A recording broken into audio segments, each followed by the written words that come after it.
Halo, nama aku Azmi. Pure function itu salah satu konsep yang penting dipelajari, khususnya di dunia JavaScript. Dan di video ini kita bakal ngebahas apa itu pure function dan cara membuat pure function. Jadi pure function itu adalah function yang outputnya itu akan selalu sama kalau inputnya juga selalu sama. Kalau kita memanggil sebuah function dengan input yang itu-itu aja gitu, outputnya juga bakal itu-itu aja gitu. Outputnya bakal tetap sama. Dan pure function itu nggak punya efek samping. Kita bakal bahas apa itu efek samping nanti. Lebih enaknya kita memahami ini dengan contoh langsung. Dan di sini aku udah punya function yang bukan pure function. Di sini aku memasukkan input satu dan hasilnya di console log adalah 3. Karena di dalam fungsi add by counter, kita pakai variable counter, di mana variable ini adalah variable dari global. Dan kita tambahkan dengan parameter n, dan n ini adalah yang tadi kita masukkan, yaitu 1. Hasil 2 ditambah 1, hasilnya 3. Dan kalau misalnya kita panggil lagi add by counter, hasilnya bakal tetap 3 juga, jelas kalau di sini ya. Aku kan tadi bilang ya kalau fungsi yang pure itu fungsi yang kalau kita masukin input yang sama, outputnya bakal tetap sama gitu.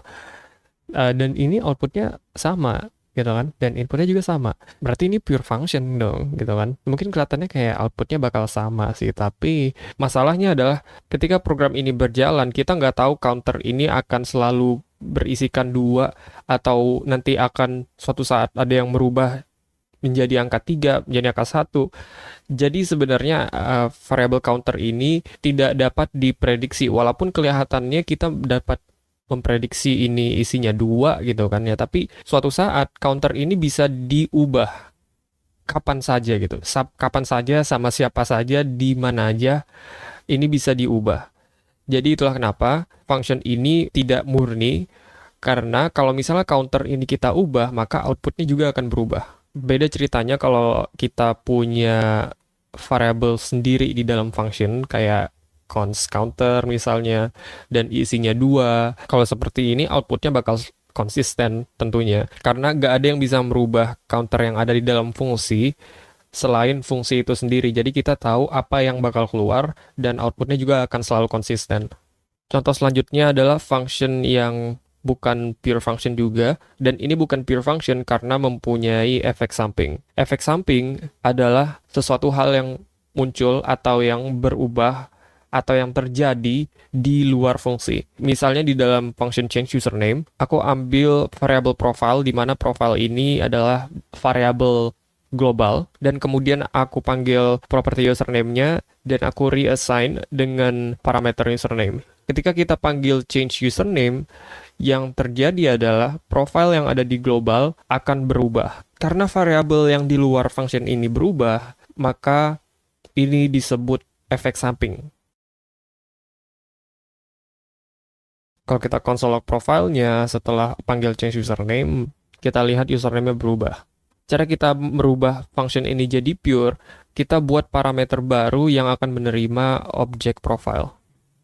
Supaya lebih enak dibaca, ini aku ubah jadi my profile, biar nggak sama kayak nama dari parameter ini. Oke, pada saat kita panggil change username, kita passing my profile-nya sebagai argumen pertama. Dan kalau kita lihat console log-nya, username-nya masih tetap berubah.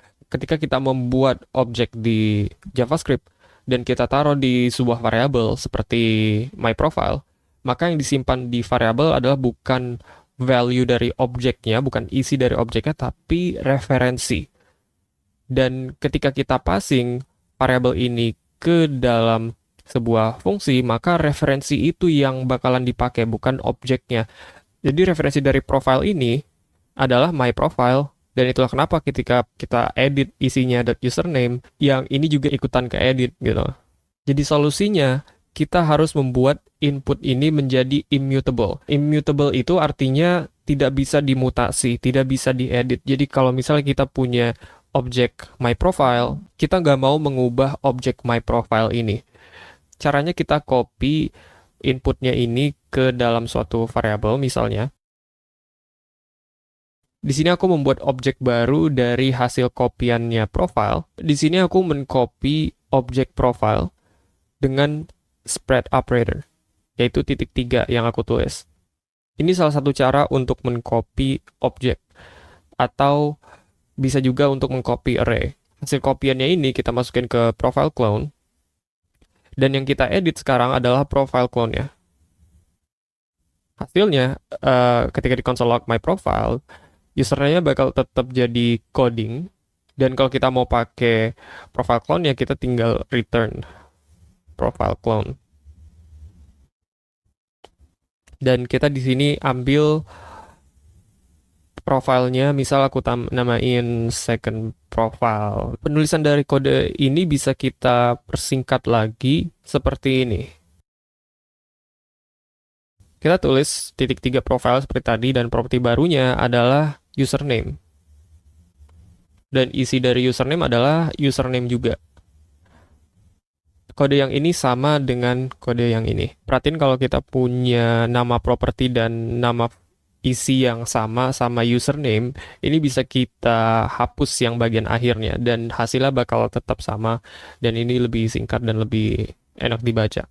So, dari sini, fungsi yang kita punya, change username, udah pure. Tidak lagi merubah my profile seperti yang di awal tadi. Dan satu hal lagi, kalau misalnya si my profile-nya ini punya properti yang isinya itu adalah objek atau array atau sejenisnya, kayak misal aku buat seperti ini.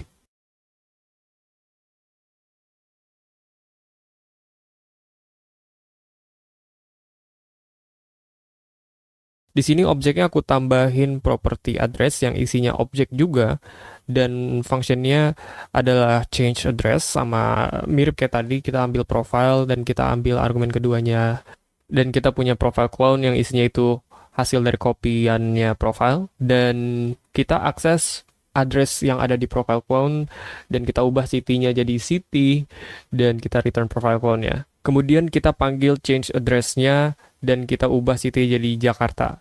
Dan kalau kita console log my profile-nya, city-nya ini berubah jadi Jakarta. Padahal yang di console log itu adalah my profile gitu kan ya, bukan second profile. Artinya, objek my profile ini berubah. Kenapa bisa berubah? Padahal kita udah copy profilnya di sini kan ya. Jadi yang terjadi adalah ketika kita menggunakan spread operator, yang di copy adalah cuma bagian permukaan dari objek gitu. Yang aku maksud adalah yang di copy ini cuma bagian username, kemudian bagian address, tapi bagian isi dari City Tangerang ini nggak di copy. Karena balik lagi, seperti yang aku sebutin tadi, ketika kita membuat objek, maka yang disimpan itu adalah referensinya. Dan address, isinya itu bukan value dari objek, tapi referensinya. Jadi ketika kita copy, maka address yang ini bukan objek tapi referensi. Itulah kenapa pas kita ubah address city, yang berubah itu malah yang punyanya my profile. Spread operator itu cuma bisa digunakan untuk shallow copy. Shallow itu yang artinya cetek gitu kan. Jadi cuma bagian permukaannya aja yang di copy. Untuk kasus seperti ini, solusinya adalah kita mau melakukan copy yang tidak cetek, alias deep cloning, yaitu mengcopy data secara mendalam. Ada banyak cara untuk melakukan deep cloning. Cara yang paling reliable adalah kita menggunakan library seperti Lodash, dan kita pakai function clone deep. Ini biasanya yang dipakai di banyak project. Atau ada opsi lain tanpa library, yaitu kita pakai JSON parse stringify. Tapi masalahnya kalau pakai ini kita bisa dapat data loss. Misalnya kalau objek ini punya objek regex misalnya seperti ini nggak bakalan masuk ke dalam JSON, nggak bakalan bisa diparse. Kemudian kalau misalnya ada data yang isinya itu function itu juga nggak bakal bisa balik ke function, dan jadi kita mesti hati-hati ketika pakai JSON parse, JSON stringify. Tapi untuk umumnya kita biasanya bakal pakai clone deep. Segini aja pembahasan dari aku seputar pure function dan efek samping. By the way, efek samping itu bahasa Inggrisnya side effect. Kalau kamu mau cari materinya di Google ya, alias Google. Aku juga udah cantumin beberapa referensi seputar topik yang berkaitan dengan pembahasan tadi di deskripsi. Kalau kamu suka konten yang seperti ini, subscribe channelku, dan terima kasih udah nonton.